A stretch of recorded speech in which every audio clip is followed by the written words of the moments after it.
Salam sejahtera, anda bersama saya Rizal Zulkafli dan dalam Awani Global pada hari ini kita ingin membincangkan berkenaan dengan dua perjanjian damai yang ditandatangani oleh Israel dengan Bahrain dan Emirat Arab Bersatu pada 15 September lepas, dan tentunya perjanjian ini mendapat kritikan daripada negara Islam dan juga ada negara Islam yang menyokong mereka dalam perjanjian ini, namun ia mendapat kritikan. Tapi kita ingin melihat dalam skop yang lebih besar dan juga bagaimanakah perjanjian ini yang bukan tentunya ditandatangani dan juga dibincangkan dalam masa sehari adalah kulminasi ataupun adalah satu kelangsungan daripada apa yang berlaku untuk tempoh yang panjang sebelum ini, bermula daripada sekitar tahun 1970-an daripada perjanjian damai antara Mesir dan juga Israel, seterusnya pada tahun 1994 dalam perjanjian damai antara Jordan dan juga Israel, dan pada hari ini kita menyaksikan perjanjian damai antara Emirat Arab Bersatu dan juga Bahrain dilakukan, dan tentunya ini adalah untuk proses normalisasi hubungan antara ketiga-tiga negara ini dan juga membuka saluran diplomatik secara rasminya.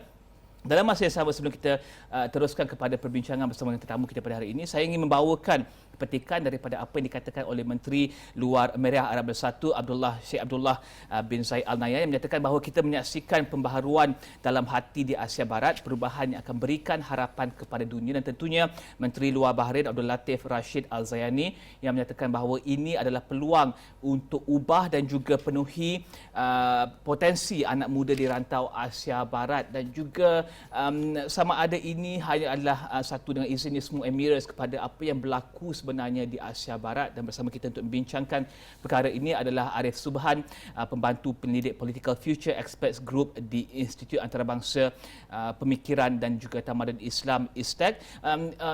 Arif, pertama sekali untuk melihat kepada apa yang berlaku pada 15 September lepas di White House, ia bukanlah satu perkara yang berlaku satu hari saja. Kita ingin merungkaikan secara ringkas ataupun unpack secara ringkasnya apakah yang berlaku dan juga bagaimanakah siri-siri perjanjian damai antara Mesir dan juga Jordan membawa kepada apa yang kita saksikan di Emirat Arab Bersatu dan juga Bahrain pada hari ini. Okay, pertama sekali terima kasih saudara Rizal kerana menjemput saya program Awani Global. Perkara yang kita lihat sekarang di Asia Barat atau Timur Tengah adalah satu pergolakan di mana ia ini bukan perkara yang baru. Ia ini merupakan satu perkara yang datang selepas adanya perjanjian-perjanjian sebelum ini. Seperti kita ketahui, Bahrain merupakan negara keempat Arab yang mengadakan hubungan diplomatik dengan Israel selepas negara Emirat Arab Bersatu UAE pada bulan lepas, dan juga negara Mesir pada 1979 dan Jordan pada 1994. So maknanya empat negara ini sudah ada hubungan diplomatik dengan Israel. Ini menunjukkan bahawa negara-negara ini sebenarnya mengiyakan, jika kita lihat secara terperinci, mengiyakan hubungan dengan Israel. Ini sebenarnya menunjukkan sokongan terhadap penindasan rakyat Palestin. Dan perkara ini bukan perkara baru, kerana jika kita lihat ia merupakan satu konflik yang berlanjutan selama 70 tahun. Ada yang mengatakan bahawa konflik ini konflik yang paling lama, antara paling lama dalam sejarah manusia. Jika kita lihat kepada perjanjian-perjanjian damai sebelum ini, kita dapat lihat bahawa kesan Amerika Syarikat terhadap perjanjian-perjanjian ini begitu kuat sekali. Sokongan mereka terhadap negara Israel sangat kuat sekali. Dan sokongan G2 ini menunjukkan bahawa Amerika Syarikat sebenarnya mempunyai agenda sendiri untuk membantu Israel, iaitu rejim Zionis yang dikepalai oleh Benjamin Netanyahu untuk menguasai kawasan Asia Barat, bukan secara fizikal tetapi secara pemikiran, secara ekonomi, kerana kita ketahui bahawa Emirat Arab Bersatu itu penuh dengan rizab minyak. Minyak itu merupakan satu komponen, satu aset yang cukup penting di Timur Tengah, di Asia Barat. Dan ia ini bukan satu rahsia bahawa Amerika Syarikat dan negara-negara barat lain ingin menguasai kawasan tersebut kerana minyak, pengaruh politik minyak, dan juga ingin mengekang kemarahan Iran dan juga Turki. Sudah semestinya hubungan antara Bahrain, Emirat Arab Bersatu dan Amerika Syarikat dengan mengadakan hubungan diplomatik dengan Israel menyebabkan kemarahan Iran dan juga Turki. Dan perkara ini juga dapat kita lihat sebagai satu cetusan idea di mana ia kiranya mengorak langkah baru dalam perjanjian perdamaian antara orang Israel dan juga Palestin katanya. Masalahnya bila kita lihat kepada Donald Trump. dan ideanya untuk membawa embassy Amerika Syarikat, duta Amerika Syarikat dari Tel Aviv ke Baitul Maqdis. Mungkin perkara ini tidak begitu signifikan bagi kita. Tetapi jika kita lihat pada skala global, ia cukup penting kerana ia menunjukkan bahawa Amerika Syarikat sebenarnya memang ada pengaruh yang besar di Timur Tengah, di Asia Barat. Bagi saya, ia merupakan satu perkara yang mendukacitakan kerana persetujuan Bahrain dengan Emirat Arab Bersatu membelakangkan hak rakyat Palestin yang selama ini sudah tertindas, yang dicerca, diherdik, diberi tomahan dan seringkali diabaikan hak mereka. Mari kita saksikan apakah reaksi daripada Jordan dan juga Mesir sesudah perjanjian berkenaan dilakukan antara Bahrain dan juga Emirat Arab Bersatu. Jordan menyatakan bahawa ingin semua prosedur dihentikan, prosedur yang akan menidakkan penyelesaian yang akan mewujudkan dua negara Israel Palestin dihentikan. Jordan yang telah menandatangani perjanjian tersebut pada tahun 1994. Mesir pula menyatakan ia menyambut baik keputusan dan juga ia akan memberikan kestabilan kepada rantau di Asia Barat. Adakah ini akan mewujudkan kestabilan di rantau Asia Barat? Dalam masa yang sama, adakah ini akan mewujudkan ataupun akan memberikan satu buka pintu kepada penyelesaian dua negara tersebut? Kerana kita lihat apa yang Israel katakan adalah syarat yang harus dipenuhi oleh Israel ketika perjanjian dengan UAE dan juga Bahrain adalah ia akan berhenti untuk ataupun menangguhkan untuk mengilhakkan ataupun perkembangan wilayah, pengambilan wilayah Palestin. Bagaimana Arif melihat kepada apa yang Israel katakan untuk berhenti mengilhakkan atau pengilhakan kawasan di Palestin tersebut dan juga kenyataan daripada Jordan dan Mesir itu? Pengilhakan wilayah itu merupakan satu idea di mana wilayah yang dikuasai Israel dikembangkan ke tebing barat juga. Persetujuan antara Bahrain dan Emirat Arab Bersatu ada dalam satu antara syaratnya menyatakan bahawa Israel akan berhenti atau berhenti seketika perkembangan wilayah. Tetapi itu berdasarkan, bagi saya, kata-kata sahaja kerana perkara ini sudah berlaku. Jika kita lihat kepada perjanjian damai sebelum ini dalam sejarah, antara perkara yang telah dicadangkan atau diusulkan adalah di mana Israel tidak boleh mengembangkan wilayah mereka, tetapi mereka masih melakukan sedemikian. Ini kerana mereka mendapat mandat atau mendapat kuasa daripada Amerika Syarikat dan mereka merasakan bahawa mereka mempunyai hak untuk melakukan sedemikian. Jika kita melihat kepada sejarah, kerana sejarah memainkan peranan yang cukup penting untuk kita menggarap dan memahami perkara ini dengan lebih mendalam. Pada 1917, Balfour Agreement, di mana Arthur Balfour, seorang wakil British, telah memberi wilayah di kawasan Palestin pada masa itu ke Israel. Pada masa itu bukan Israel tetapi kepada wakil Zionis. Dan wakil Zionis ini adalah Theodor Herzl yang merupakan bapa kepada idea politik Zionism. Pada mulanya, kawasan Israel atau idea Israel itu sudah lama ada. Tetapi kawasan yang telah dicadangkan bukan di Israel yang sedia ada sekarang, tetapi di Uganda dan di Argentina. Cumanya kerana pengaruh agama, di mana mereka mempercayai dalam termaktub dalam kitab-kitab Talmud bahawa perlu adanya satu permulaan baru bagi orang Yahudi di kawasan Baitul Maqdis. Okey. Okey, jadi adakah mereka akan berhenti mengilhakkan kawasan tersebut, menangguhkan ataupun bagaimana? Adakah ini akan dipenuhi oleh Israel sendiri ataupun Subhan lihat ini adalah janji-janji untuk mendapatkan sokongan popular bagi Trump untuk pilihan raya? Bagaimana? Ya, kedua-duanya sekali sebenarnya. Kerana sokongan Trump untuk pilihan raya merupakan satu perkara yang penting bagi Donald Trump dan di Amerika Syarikat. Tapi jika kita lihat kepada Israel dan kepada usul untuk menangguhkan pengilhakan wilayah, mungkin kita perlu lihat pada face value, ya. Tapi berdasarkan track record, dengan izin, Israel sebenarnya tidak mengutarakan janji mereka sebelum ini. Adakah ini bermakna kita boleh mempercayai mereka buat masa ini atau tidak? Tapi dengan adanya persetujuan dengan Bahrain dan juga Emirat Arab Bersatu, ia mungkin akan menyebabkan presiden dan akan menyebabkan negara-negara teluk lain seperti Bahrain, Kuwait, UAE, Oman, Iraq, Qatar dan Arab Saudi untuk turut serta. Dan perkara ini cukup membimbangkan kerana kita seperti yang telah diungkapkan sebelum ini, amat penting untuk kita fahami bahawa mengadakan hubungan diplomatik dengan Israel mengiyakan penindasan terhadap rakyat Palestin. Okey, kita akan berehat seketika. Selepas ini saya tanya bagaimana perlu dengan saya nak jadi devil's advocate di sini ya. Bagaimana perlu dengan kata-kata mereka yang ada perjanjian damai dengan Israel ini yang menyatakan bahawa jika kita ada perjanjian damai dengan Israel, kita boleh membantu untuk membawa kedamaian antara Israel dan Palestin. Adakah itu mungkin usaha yang lebih ataupun cara yang lebih mudah, kerana jika saya tak bercakap dengan awak, sukar untuk saya berdamai dengan awak. Tetapi jika saya cakap dengan awak, ada saluran-saluran rasmi, saluran diplomatik untuk saya memastikan awak boleh berdamai dengan rakan awak dan juga musuh-musuh yang lain. Kita akan membincangkan perkara tersebut sebentar saja lagi. Baik.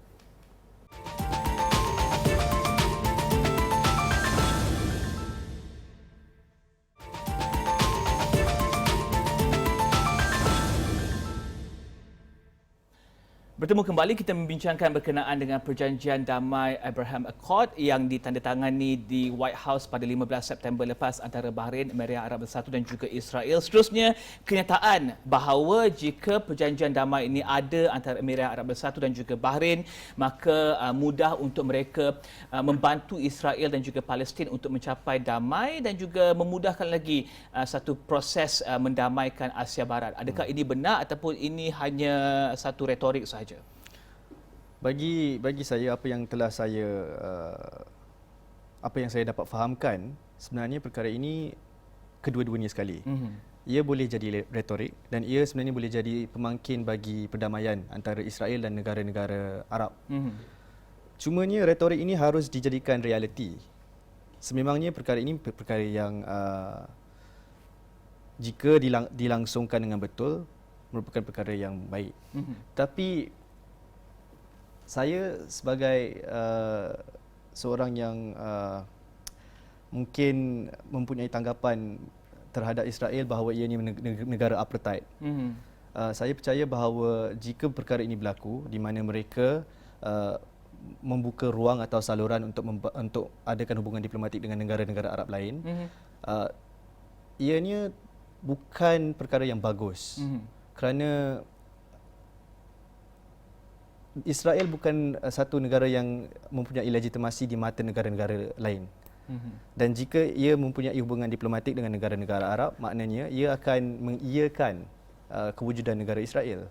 Dan bagi negara-negara di Timur Tengah atau di Asia Barat, memang perkara ini perkara yang kontroversi. Tapi melangkaui kontroversi tersebut, adakah sebab kita lihat daripada sejarah apa yang Subhan Arif katakan pada awal tadi, iaitu kita harus belajar daripada sejarah, mampukah Jordan, mampukah Mesir yang telah ada perjanjian damai dengan Israel, mampukah mereka untuk menggunakan pengaruh mereka, untuk menggunakan kedudukan geopolitik mereka yang memang bersempadan dengan Israel untuk memastikan wujudnya kedamaian dan juga penyelesaian contohnya two state solution atau penyelesaian apa sahaja antara Israel dan Palestin. Mampukah Jordan dengan Israel Jordan dengan Mesir sebelum ini melakukan tugas tersebut? Jika kita lihat kepada sejarah, sekali lagi Mesir dan Jordan sudah mempunyai hubungan diplomatik dengan kadar yang lama, ya, dah lebih 20 tahun sebenarnya. Tapi perkembangan itu tidak ada. Kita tidak dapat melihat apa-apa perkembangan perdamaian seperti yang telah diutarakan sebelum ini. Adakah ini bermakna dengan adanya hubungan diplomatik dengan negara-negara Arab lain, perdamaian itu akan berlaku? Ya.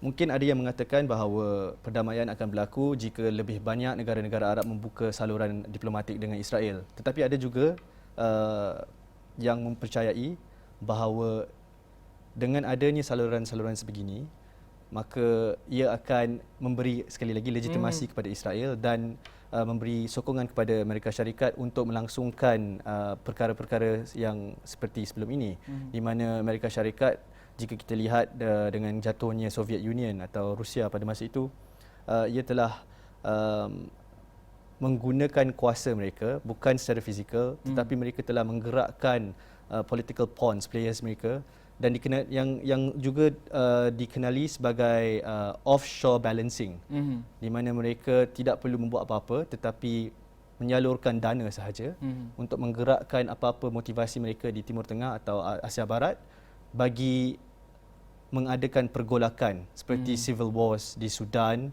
in Africa for example, contohnya di Sudan, di Yaman, di mana negara Yaman sudah sudah dilanda konflik, di Iraq contohnya. Dan jika kita lihat kepada mungkin OIC, kan, kita lihat kepada OIC di mana hak dan rakyat Palestin itu sebagai satu perkara yang cukup penting, tetapi nampaknya dengan persetujuan antara Bahrain, UAE dan juga Israel, ia membelakangkan hak rakyat Palestin. Kerana kita perlu lihat perkara ini juga dengan idea di mana rakyat Palestin harus diberi hak-hak mereka. Kerana antara perbualan dengan rakan saya, saudara Muslim Imran, saya telah jumpa dia semalam. Dia merupakan seorang wakil di Palestinian Cultural Organisation, PCO Malaysia. Menegaskan sokongan kerajaan UAE dan Bahrain sebenarnya tidak mendapat apa-apa sokongan daripada rakyat mereka di grassroots level. Dan perkara ini sebenarnya menunjukkan bahawa rakyat di negara Bahrain dan Emirat Arab Bersatu mendapati mereka menentang keputusan kerajaan tersebut dan mengadakan hubungan diplomatik dengan Israel sebenarnya menidakkan lagi hak rakyat Palestin. Jadi apa motivasi UAE dan juga Bahrain sebenarnya? Kerana Jared Kushner menyatakan bahawa perjanjian antara Amerika Syarikat dan juga UAE ini akan memudahkan UAE untuk membeli pesawat pejuang F-35, dan juga Nora Erakat pun menyatakan bahawa Nora Erakat pejuang hak asasi manusia dalam satu artikelnya kepada NBC menyatakan bahawa UAE akan mampu untuk membeli senjata dengan teknologi tinggi daripada Amerika Syarikat. Mungkin Bahrain juga ada akses tersebut. Adakah ini hanya satu arms deal yang disurut di belakang satu perjanjian damai? Bagaimana? Ya, ia juga merupakan satu smoke screen seperti yang telah dikatakan Rizal sebentar tadi. Kerana seperti yang saya katakan bahawa pengaruh Amerika Syarikat, pengaruh Barat di Asia Barat seperti bila menentang Soviet Union dengan memberi arms kepada Al-Qaeda contohnya. Dan ini memudahkan Bahrain dan Emirat Arab Bersatu untuk membeli senjata dari Amerika Syarikat. Kerana setiap perjanjian seharusnya ada benefit kepada kedua-dua pihak, ada ialah perkara yang baik bagi kedua-dua pihak. Dan antara benefit atau plus point bagi negara Bahrain dan Emirat Arab Bersatu adalah untuk mendapatkan senjata dengan harga yang mungkin lebih murah, dan perkara ini yang sebenarnya menyebabkan mereka menandatangani juga yang mengadakan hubungan diplomatik dengan Israel, kerana ia membolehkan mereka mendapatkan senjata dengan harga yang murah mungkin. Dan bagi Amerika Syarikat sudah semestinya ia merupakan perkara yang positif bagi mereka. Pengaruh mereka akan lebih luas lagi di Asia Barat. Lebih luas, ya betul. Pengaruh mereka akan lebih luas. There will be dependency. Akan ada satu keadaan di mana mereka bergantung kepada Amerika Syarikat untuk adakan senjata untuk menyelesaikan masalah yang sebenarnya telah dicetuskan oleh pengaruh Amerika Syarikat sendiri di Timur Tengah. Dan ini bukan merupakan satu rahsia sebenarnya. Kerana seperti saya katakan tadi, offshore balancing itu merupakan satu taktik yang telah dilangsungkan oleh Amerika Syarikat selama beberapa tahun selepas Perang Dunia Kedua. Dan ya, kita dapat lihat kesannya sekarang. Dan mungkin saya tanyakan soalan ni kerana saya fikir ini adalah satu soalan yang meremehkan perkara ini. Adakah kesemua ini hanya untuk memastikan Netanyahu masih terus kekal sebagai Perdana Menteri di Israel kerana beliau dituduh terlibat dalam pelbagai kes rasuah? Dalam masa yang sama, adakah ini juga akan memberikan pengiktirafan kepada pentadbiran Trump yang ketika ini berdepan dengan pelbagai isu di Amerika sendiri, isu hubungan kaum, isu COVID, isu ekonomi di Amerika? Bagaimanakah ini semua mungkin untuk mengekalkan kedua pemimpin ini di dalam kedudukan mereka pada ketika ini? Saya percaya bahawa ada juga pengaruh politik dan ada juga sebab bagi Benjamin Netanyahu mengadakan hubungan diplomatik dengan UAE dan Bahrain dan juga untuk Presiden Donald Trump kerana mendapatkan sokongan rakyat Amerika Syarikat yang mempercayai bahawa Israel merupakan negara yang sah di mata dunia, Dan jika adanya perkembangan negara Israel, perkembangan ekonomi, perkembangan sosial, maka pengaruh Donald Trump dan sokongan terhadap Donald Trump akan meningkat. Bagi Benjamin Netanyahu pula, kita harus juga fahami sejarah di mana adik abangnya meninggal dunia kerana dibunuh dalam satu operasi rampasan Air France 1976. Operasi Entebbe di Uganda, di mana misi menyelamat yang dilakukan oleh Sayeret Matkal, iaitu pasukan khas elit Israel yang membebaskan para tebusan di lapangan terbang antarabangsa Entebbe. So maknanya ada juga sentimen peribadi kerana abang kepada Benjamin Netanyahu, Yonatan Netanyahu, dibunuh, dan kita tidak boleh meletakkan perkara ini di bawah kapet. Kerana mungkin bukan perkara remeh, bukan perkara remeh. Okay. Walaupun yang meninggal, yang dibunuh itu seorang individu, tetapi individu ini mempunyai hubungan dengan Perdana Menteri Israel buat masa ini, iaitu Benjamin Netanyahu. Pengaruh politik beliau semakin berkurangan sebenarnya. Tetapi dengan pengilhakan wilayah, dengan idea untuk mengembangkan wilayah Israel di tebing barat dan mengekang kemarahan rakyat Palestin, maka pengaruh Benjamin Netanyahu semakin meningkat dan rakyat Israel mempercayai bahawa perkara ini perkara yang harus dilakukan oleh Benjamin Netanyahu.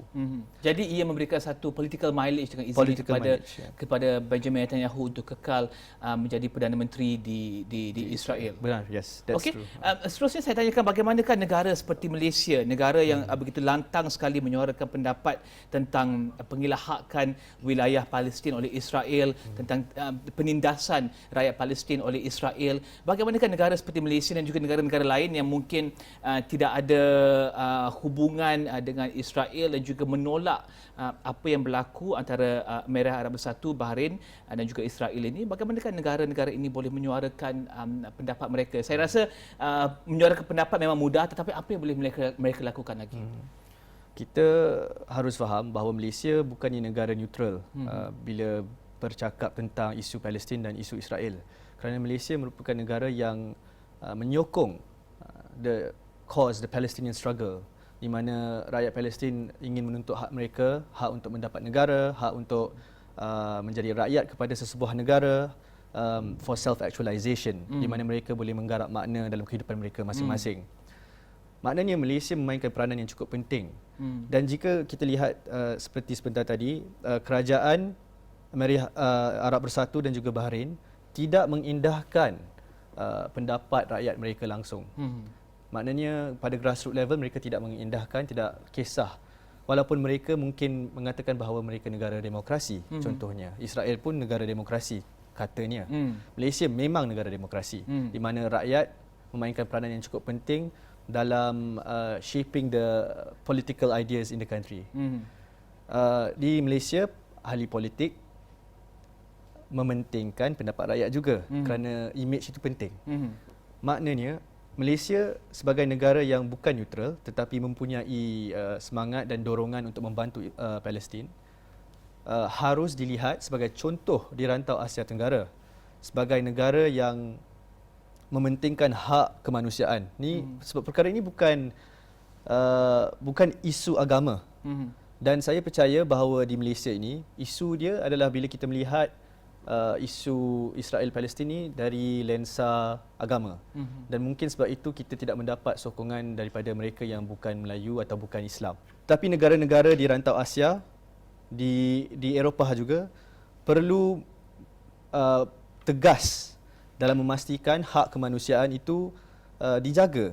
Kerana jika kita selalu bercakap tentang hak kemanusiaan, bercakap tetapi tidak melangsungkannya, apa guna kita ada United Nations? Melangsungkan dari segi apa? Kerana di United Nations sendiri, usul berkenaan dengan Israel ke atas Palestin telah diveto 43 kali oleh Amerika Syarikat. Yes, benar. Jadi, apa yang boleh dilakukan? Boykot syarikat penerbangan di Asia Barat? Apa yang kita boleh lakukan sebagai seorang individu yang mementingkan hak kemanusiaan? Saya ringkasnya, Arif. Sebenarnya perkara ini sukar kerana Amerika Syarikat merupakan kuasa dunia yang antara yang perdana, yang paling utama. Tapi apa yang kita boleh lakukan, boykot itu sudah semestinya satu cara yang pernah dilakukan sebelum ini. Tetapi apa yang berlaku adalah di mana boykot itu terhenti selepas beberapa minggu, selepas beberapa bulan. Saya percaya jika boikot itu berlangsung, maka akan adanya satu impak yang besar. Dengan adanya media sosial juga mungkin akan menyuarakan pendapat dengan lebih lantang, dan saya percaya bahawa kita harus melakukannya bersama. Adakah Arif, pada ringkas sekali, adakah Arif menyatakan ataupun menjangka Oman, Arab Saudi, negara-negara lain di Asia Barat yang turut sama menolak penubuhan negara Israel ini, adakah mereka akan mungkin menyokong selepas ini, ataupun hanya dua saja untuk dekad ini cukuplah bagi Trump untuk dia dapat undian ataupun cadangan kepada Nobel Prize? Bagaimana Arif melihat paling ringkas sekali?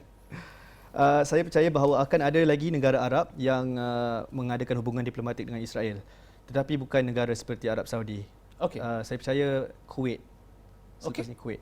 Okey, terima kasih Arif Subhan, pembantu penyelidik Political Futures Experts Group di Institut Antarabangsa Pemikiran dan juga Tamadun Islam ISTAC, membincangkan berkenaan dengan apa yang berlaku pada 15 September lepas di White House, perjanjian damai Abraham Accord antara Israel, United Arab Emirates ataupun Emirat Arab Bersatu dan juga Bahrain. Teruskan bersama kami ketika kami membawakan perkembangan tersebut dalam minggu-minggu dan juga hari-hari akan datang. Saya Liza Zulkafli, salam hormat.